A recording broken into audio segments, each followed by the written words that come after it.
Recently, I was able to sit down and have a talk with my insanely talented friend Dan Trachtenberg, director of 10 Cloverfield Lane and the playtest episode of Black Mirror. Dan was incredibly honest and open with his knowledge and experience and had some amazing things to say, so I'm gonna shut up so we can jump right in. Logo. What if I just, every time when you're making a face, it might be the reaction, I just... Just make sure you get more camera time? Yeah. Anyway. Yeah, Cloverfield was a really great process. It was just...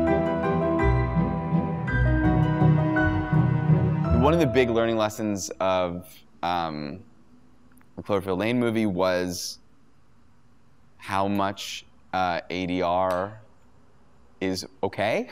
Right. I was really averse to all forms of that. You just wanted all production sound. Yeah, well, no, just in terms of like fixing things and like having someone like, oh, this unfortunately we can't on this line. If someone said, oh, "Could so you like please pass the salt?" Yeah, story elements Gotcha. that to me jump out when I watch a movie, you know.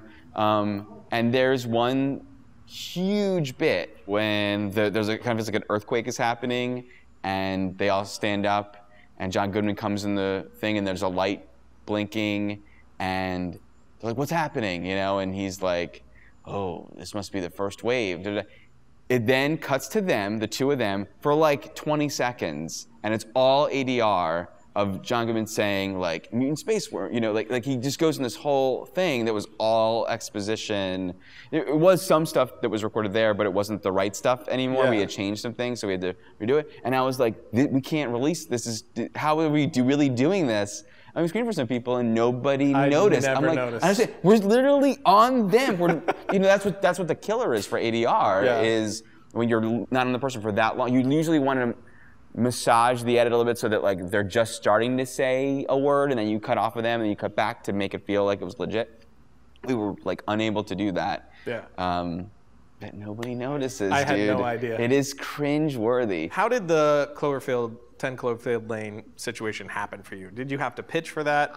Was it offered to you? I was pitching stuff to Bad Robot over the years, and I was in there pitching an original thing, and with the producer that I was pitching to, Lindsay said, "This is great.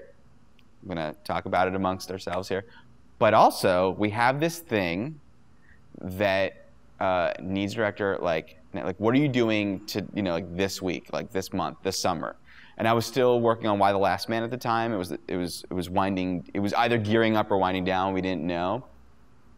And they sent me that script, and I devoured it, and I had some thoughts on the script that took almost a year of development, of more work on the script.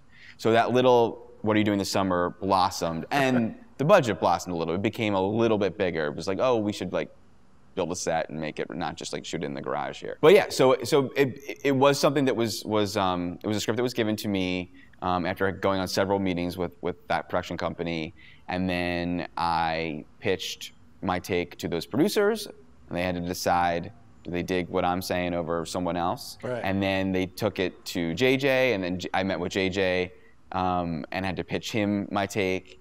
And then when he dug it, then I had to pitch to Paramount. And then after we worked on the script, that isn't like, okay, I got hired to be the director on it, but that is just in the development phase. Then we still had to get a green light. So then I had to pitch Paramount again, now with the resources of Bad Robot helping, to say, okay, this is the movie we're gonna go make now with this version of the script, blah, blah, blah.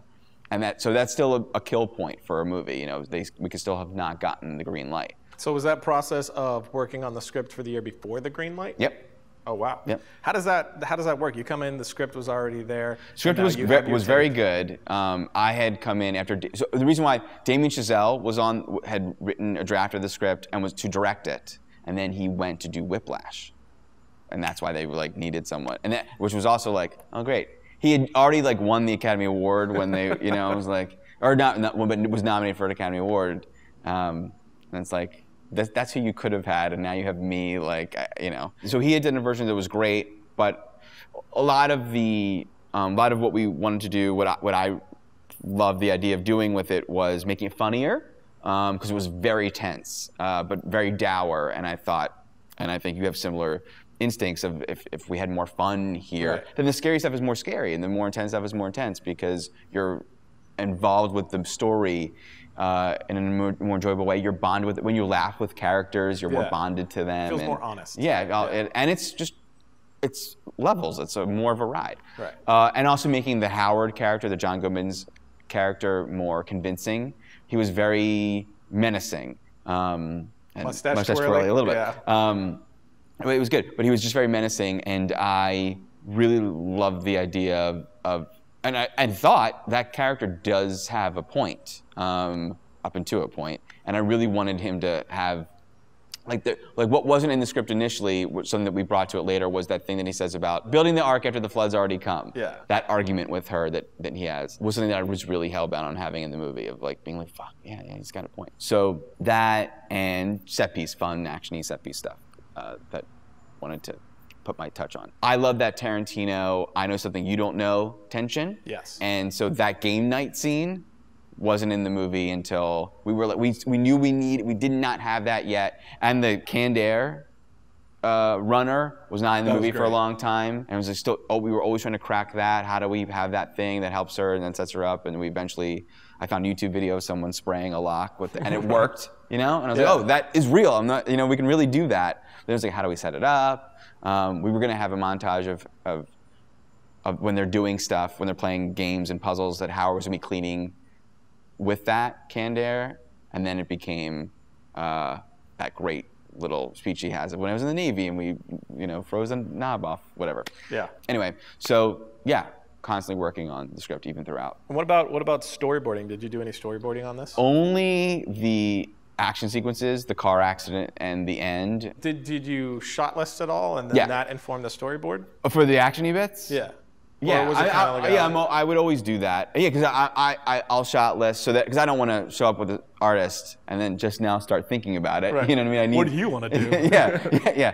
Although, I mean, frankly, there was that I worked with an amazing artist who, like, it was really fun. We were really like, oh, and then, you know, it wasn't previous experiences that sometimes like this, and then okay, and they're trying to understand what I'm saying as opposed to like leveling it up. Right. I had a great experience with this artist, but unfortunately, a lot of what we did we were not able to use. Did you shot list the whole movie up front, or did you shot list a little bit and then sort of? It's an interesting question, yeah, because you know, I in the short films that I had done and the commercials that I had done, I shot listed them, and then I was like, what? And I had a great DP that was very excited to be collaborative, and he sort of calmed my nerves and like, let's just do it. And you know, through the prep phase where you're meeting with everyone daily, you know, there's a section of your day where I'm meeting with production designer, I'm meeting with this person, and then there's a section where now me and the DP meet and we go over the movie.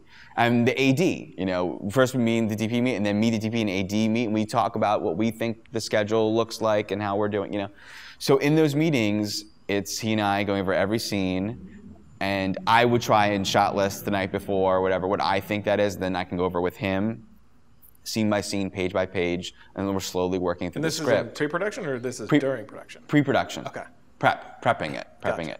Like we're in New Orleans, where sets are being built, and we're in that phase. And we would do overhead schematics. We would kind of, just in our office, we'd go, okay, here's the doorway, here's here. Oh, it would be cool if it's something over here. We'd watch, I'd pull reference from other movies, lots of sub-movie, Hunt for October, Crimson Tide, or like, remember that shot in like State of Play, where someone, or not State of Play, State of Grace, where Sean Penn, because I'm like, oh, dinner table, those are tough, like, everyone always complains about them, what can we do for our dinner scene? And he's like, I remember this one movie where they did a really cool way, and we're like, oh, let's look at that scene. And Seven, we watched 1,000,000 times, you know, because that movie is not as stylish as Fincher's other movies, but it's just really well done, and there's lots of conversations, and yet it's very confident, and you know. Yeah, so, they have a great dinner table scene. In Seven, yes, totally.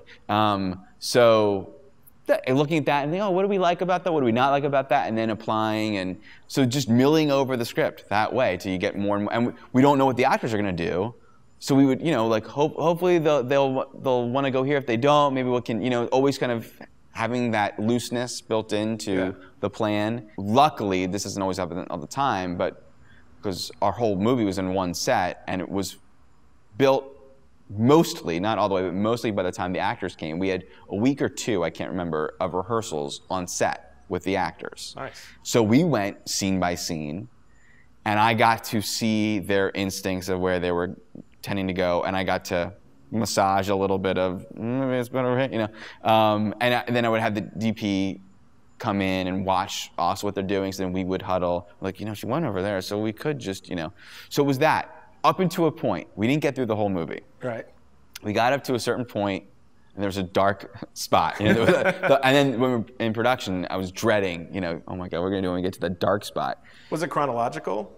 We shot in order because it was all, we shot mostly in order because the movie, there's like a period in the movie where you like believe one character, and there's a period where like you don't believe, and there's a period where like you're back to believing him, you know. Right. So we did it in chunks, so we were all in like one headspace because most of her room in the beginning, most of the hallway in the beginning, most of the main living space in the beginning, and then when things turn a little bit, and then we go back to her room to shoot.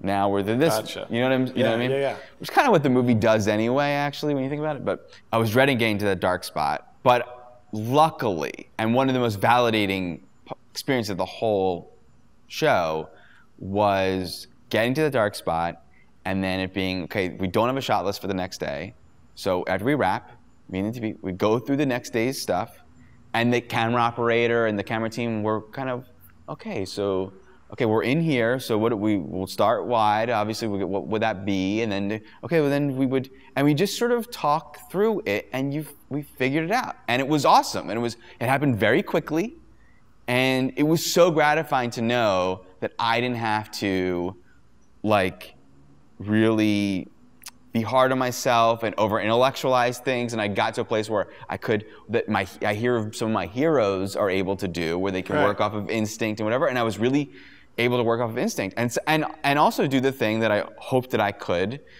do, which is while we're shooting, suddenly, you know, the camera's resetting, and when it's resetting, I'm like, oh wait, that's awesome the way that moved and did that thing, and like, oh, let's change of plan, guys. We need to do this now. And that was scary to say, everyone had planned for this and the crew might get angry at me that now I'm totally changing. But like, it made it better. It makes it better, we gotta do it. And I was just delighted to know that I had the talent to do that. And I had I was okay to upset some people, you know, like ability to take that. And it ended up being fine, you know. I was able to rally the crew behind things like that. That was wonderful, because I lived in fear of that experience for a while. I imagine you probably would feel similarly. Yeah. What about like approaching the story from a whole and by scene? Is that like a different thought process for you at all, or does that not even make sense? I think by the whole is more happening in the development phase, because when you're shooting, me and the producers and the actors are the people who are really focused on how is this working for the whole. Yeah. In fact, interestingly, on the Black Mirror episode that I directed, we shot out of order, and there's a moment just after the real apex of the movie, and shit goes bad and dark for him. He then is okay again, and we shot that. It's funny. Coming off of this crazy, intense experience, funny scene. And then we shot the crazy, intense experience, and it was really dark, like way darker than we thought. We thought it was gonna be, it like was effed up, the way he played it. And then we were cutting it, and I was like, this does not work at all. You know, like it doesn't work for him to be jokey with people that almost killed it, you know, like that he believed 1 second before, you know. So that didn't work at all. So we had to recut. We just had to refigure out how do we end this thing based off of that. So this is all me to say I effed up, you know, like that. That is where I was not mining the whole. I was like, while we were shooting that scene, this is the best way to shoot. This is awesome, this scene. And then I shot the scene that came before it, and I said, this is the greatest way to shoot this. Oh my God, it's amazing. I did not pay attention to how this would meld into the next one. All worked out in the end. We found a way that worked really well. And I think that's a thing that is a part of the process, so I'm not killing myself over it, but that is a real thing that happens. Makes sense. All right, last question. If you could, this is one of those typical questions. Yeah, I feel like Go it's back like in time. Kill Mary. Uh-huh. But, yeah. If you could, 20-year-old you, Ah. sitting in front of you, what bit of advice would you give him? Could be more than one thing if you want. I'd show him this interview. It'd be really helpful. Just It's really learn from this, reassuring. boy. I think it'd be really reassuring. It would probably be to not, because I'm sure at the time, I know at the time I was reading every film book, every interview with writers, directors. The first time, there's like the book, the first time you got paid for it or whatever, and I was really trying to align myself with one of their paths. Right. And I found, and I think you find too, like I started getting more successful and feeling more confident when I stopped trying to align myself with their paths and owning my own path. And even to the degree of like, there are people in whatever their job is. If you're watching this, you're probably interested in filmmaking. And if you're living in Los Angeles, you might feel like you want to go to every party and schmooze with everyone because that networking is so important. I am not someone who can do that well. I am not. I'm introverted, and I'm not able to hold my own. I'm great one-on-one, but I'm not good in that. So were I to do that, fail miserably, not accomplish my goal. So I realized, I have to hone in what I'm very good at.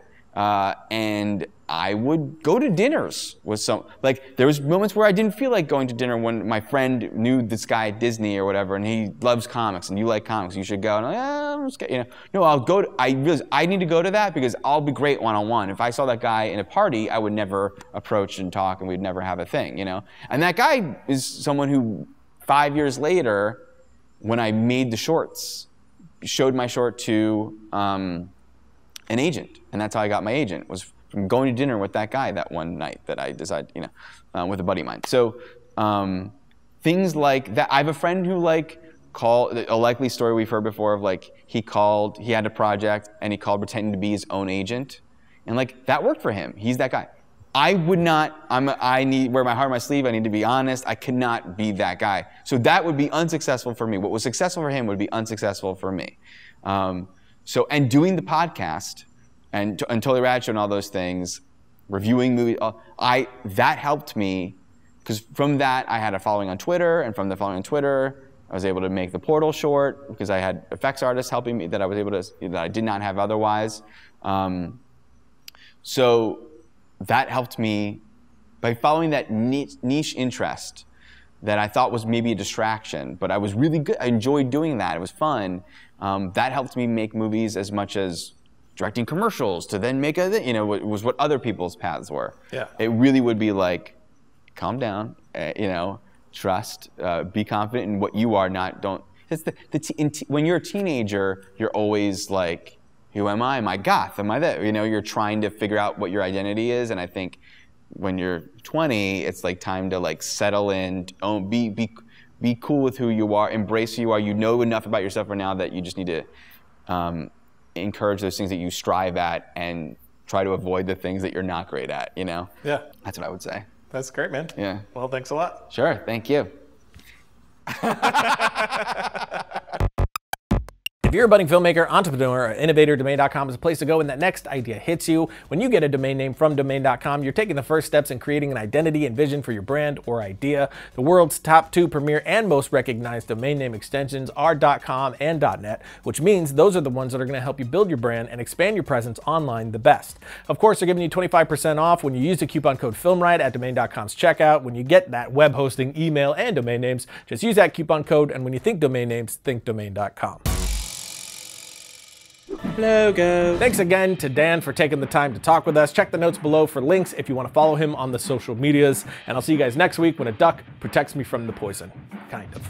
It wasn't here's the Houdini movie offered to me. We came up in a meeting with the producers, and I was telling them about, when I was a kid, I wanted to make Indiana Jones with David Copperfield. And then they were like, we have this Houdini movie that's kind of, and that became this Houdini movie that we're making.